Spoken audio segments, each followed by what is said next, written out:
Hello, my dear students, and welcome to your favorite educational YouTube channel, Educator Prerna, or as you popularly know me as English Wali Ma'am.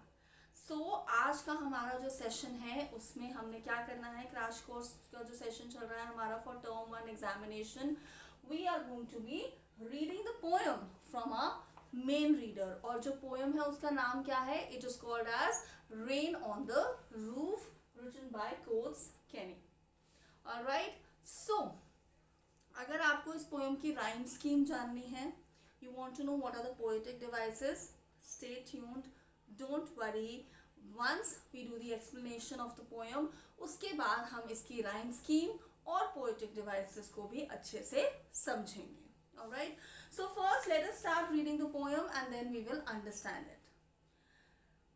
So it says, when the humid shadows hover over all the starry spheres, and the melancholy darkness gentle weeps in rainy tears, what a bliss to press the pillow of a cottage chamber bed and lie listening to the patter of the soft rain overhead.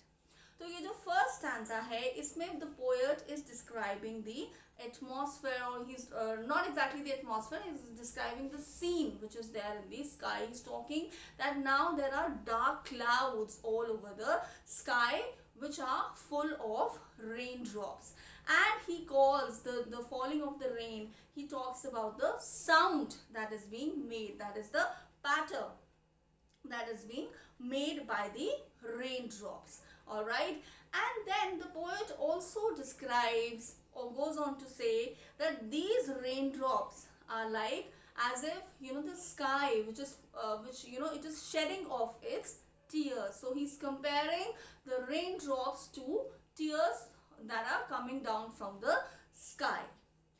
Along with that, the poet, when he says, now what a bliss to press the pillow of a cottage chamber bed and lie listening to the patter of the soft rain overhead. So here the poet is saying that he feels very comfortable and he feels very blessed lying in his cottage. उसको अपने cottage में, अपने room में, bed पे when he is lying down, उसको बहुत comfortable लग रहा है, बहुत सिक्योर फील कर रहा है पोएट, और बहुत ब्लेस्ड फील कर रहा है that he is in this safe environment at home. The second stanza, every tinkle of the shingles has an echo in the heart, and 1,000 dreamy fancies into busy being start, and 1,000 recollections weave their air threads into woof, and I listen to the patter of the rain upon the roof. So here the poet is again talking about another sound जो raindrop से आता है, that is the tinkling sound. And then this rain जो है, it has made the poet very nostalgic, and he's thinking of probably certain dreamy fancies. और ये जो pitter patter है, this talks about जो inner conflicts हैं poet के अंदर, या फिर कुछ ऐसी feelings that the poet probably has not expressed with anyone. Okay. The third stanza, now in memory comes my mother, and she used in years agone. Agone means which does not exist anymore. To regard the darling dreamers, ere she left them till the dawn. Oh, I feel her fond look on me, and I list to this refrain, which is played upon the shingles by the patter of the rain. तो जो concluding stanza है poem का, उसमें the poet now, because वो already nostalgic हो चुका है, and now he is thinking about his mother, he remembers his mother and how during the childhood जो पोएट की मदर थी, how she would remain awake जब तक the poet and his siblings would not go off to sleep properly. So he remembers his mother. And then he also talks about he's also thinking of the golden childhood days, and he realizes that that time it cannot come again in his life. So इस poem में जो rain है वो कैसे describe की गई है?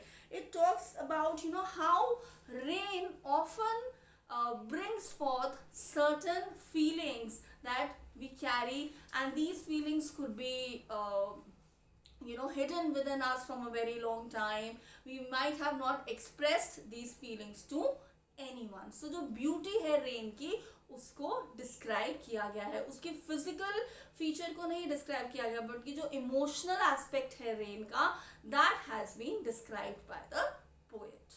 Okay, now we talk about the rhyme scheme of the poem. तो जिन बच्चों ने मैम के वीडियोस देखे हैं एंड होपफुली सब्सक्राइब भी आप बच्चों ने अगर किया हुआ है, तो आप सबको पता है, ट्रिक पता है कि राइम स्कीम जो होती है पोएम की वो हम कैसे फाइंड आउट कर सकते हैं. और मैम की जो ट्रिक है राइम स्कीम फाइंड आउट करने की, उसके लिए मैम ने आपको क्या बताया है कि ऐसी कोई भी रैंडम पोएम जो आपने कभी पढ़ी भी ना हो, अगर मैं वो पोएम आपको दे दूं और आप इस ट्रिक को फॉलो करोगे, then what is going to happen, आप उस पोएम की राइम स्कीम फाइंड आउट कर सकते हो. तो जो बच्चे पहली बारी इस वीडियो को देख रहे हैं, मैम के इस वीडियो को पहली बारी देख रहे हैं of finding rhyme scheme of the poem, उनको मैं फिर से बता देती हूँ कि पोएम की जो राइम स्कीम होती है वो कैसे फाइंड आउट होती है. जो हर लाइन का लास्ट वर्ड होता है हम उसको एक लेबल देते हैं, label in the form of alphabets. Okay, अब एक डेमो कर लेते हैं. तो ये जो पोएम है इसका फर्स्ट स्टैंजा पिक करते हैं. वैसे इस पोएम की पूरी जो राइम स्कीम है वो सेम ही है. सो पहला जो वर्ड है hour, okay let me write it in the centre. पहला जो वर्ड है वो है हावर. अब रूल क्या कहता है या जो ट्रिक है उसमें क्या है, जो पहला वर्ड होगा, जो फर्स्ट लाइन का लास्ट वर्ड है उसको हमने यहाँ लिखा, उसको हमेशा क्या लेबल मिलेगा, ए. Right right? इसके बाद जो नेक्स्ट लाइन है ओवर द स्टारी स्पीयर्स, तो लास्ट वर्ड क्या है, स्पीयर्स. अब क्या हावर और स्पीयर्स राइम करते हैं, क्योंकि क्वेश्चन क्या है राइम स्कीम का. सो क्या हावर और स्पीयर्स राइम करते हैं, नहीं.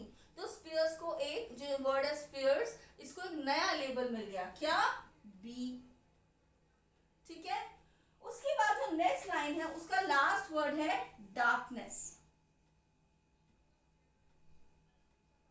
राइट. सो हावर या होवर ऐसे भी प्रोनाउंस कर सकते हो, द डिफरेंट स्पीयर्स और डार्कनेस, ये तीनों वर्ड अभी तक आपस में कहीं पे भी राइम नहीं कर रहे, तो डार्कनेस को भी एक नया लेबल मिलेगा, क्या मिलेगा, सी. ओके. अब जो नेक्स्ट लाइन है जेंटली वीप्स इन रेनी टीयर्स, क्या है लास्ट वर्ड, टीयर्स. अब टीयर्स क्या इनमें से किसी वर्ड से राइम करता है, यस. किससे, स्पीयर्स. तो स्पीयर्स को हमने क्या लेबल दिया है, बी. तो क्योंकि स्पीयर्स और टीयर्स राइम करता है तो दोनों का लेबल सेम होगा, तो क्या आएगा, बी. उसके बाद जो नेक्स्ट वर्ड है वो है पिलो. अब ये जो वर्ड है पिलो, ये किसी से राइम कर रहा है, हावर से, स्पीयर से, डार्कनेस से, टीयर्स से, पिलो से नहीं. तो इसको एक नया लेबल मिल गया. लास्ट लेबल क्या गया था, सी, तो इसको क्या मिल गया, डी. नेक्स्ट वर्ड है बेड. बेड वर्ड भी किसी से राइम नहीं कर रहा, तो इसको क्या लेबल मिलेगा, ई. जब भी वर्ड राइम नहीं करेगा उसको एक नया लेबल मिलता जाएगा. ओके. उसके बाद है पैटर. पैटर किसी से राइम कर रहा है, नहीं. नया लेबल क्या दोगे, एफ. ऑलराइट. फिर उसके बाद लास्ट वर्ड है ओवरहेड. जब भी एक तरह कंपाउंड वर्ड होगा तो मैम ने आपको क्या बताया, जो उस वर्ड का सेकंड पार्ट होगा हम उस पर ज्यादा फोकस करेंगे. तो हेड जो है वो इनमें से किसी वर्ड से राइम कर रहा है, नहीं. हावर से नहीं कर रहा, स्पीयर से नहीं कर रहा, डार्कनेस से नहीं कर रहा, टीयर्स से नहीं कर रहा, पिलो से नहीं कर रहा. बेड, बेड, हेड राइम करते हैं, तो बेड को क्या लेबल दिया है, ई. तो ये है आपकी पोएम की राइम स्कीम. इस पूरी पोएम की राइम स्कीम यही है, A B C B D E F E. I am repeating, A B C B D E F E. Alright.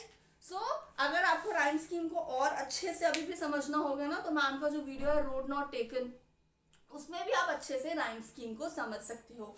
इसमें क्या है ना, स्टांजा में लाइन ज़्यादा है इसलिए आपको लग रहा होगा, अगर आप पहली बारी वीडियो देख रहे हो, पहले देख चुके हो, रोड नॉट टेकन का वीडियो देख चुके हो, या उस पहले जो पोएम है उसका भी वीडियो देख चुके हो विंड का, तो भी आपको ये समझ आ जाएगा। Okay, now let's talk about what are the poetic devices in the poem. Okay,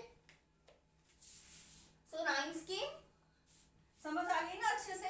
so now let's talk about the poetic devices. Okay, sorry. So जो फर्स्ट पोएटिक डिवाइस है, जो पता नहीं आप में से कितने बच्चों ने अभी तक सुना भी है, that is called as onomatopoeia. क्या कहते हैं? ओनोमोटोपिया।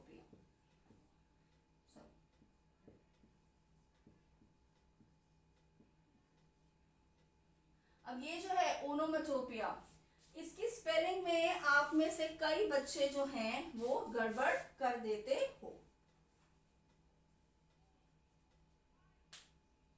ऑलराइट, सो मैम ने खुद ही कर दी अभी गड़बड़, देखो ये हो जाता है कई बार, ह्यूमंस है ना हम सब। सो ओनोमोटोपिया जब आप करते हो as the poetic device, onomatopoeia में क्या होता है? Here we talk about the sounds which are given in the poem. So क्या दो sounds हैं? Patter and tinkling. इसके अलावा जो नेक्स्ट पोएटिक डिवाइस है वो क्या है? That is alliteration. Alliteration कैसे? अगर आप सेकेंड स्टैंजा की फोर्थ लाइन पढ़ो, into a busy being start, ब का साउंड है ना, busy being, this is an example of alliteration. बहुत से बच्चे जो फर्स्ट स्टैंजा में लाइन है कॉटेज चेंबर, इसको भी एलिट्रेशन लिखते हैं। That's the wrong example, it is the incorrect example of alliteration, क्योंकि मैंने आपको हमेशा बताया है alliteration is about the sound and not the alphabet. Cottage क्या साउंड है? क. Chamber क्या साउंड है? च. Alright, so this is not an example of alliteration. Busy being is an example of alliteration क्योंकि दोनों words में ब का साउंड है बिगिनिंग में, ब का साउंड है बिगिनिंग में. Very good alliteration.